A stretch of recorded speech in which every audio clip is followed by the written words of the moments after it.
درب منحول.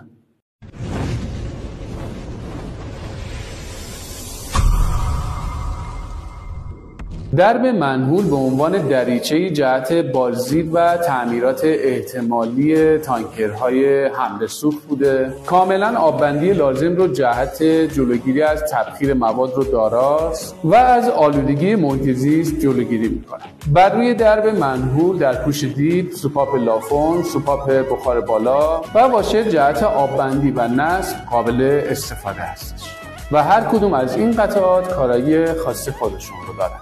جنس بدنه این قطعه هم آلومینیومی با پوشش آنودایز شده هستش و لاستیک به کار گرفته در این قطعه از جنس NBR هستش. این قطعه نه تنها بر روی تانکرهای سوخت مایع بلکه بر روی تمام مخازن سیالات قابل نصب و اجرا هستش.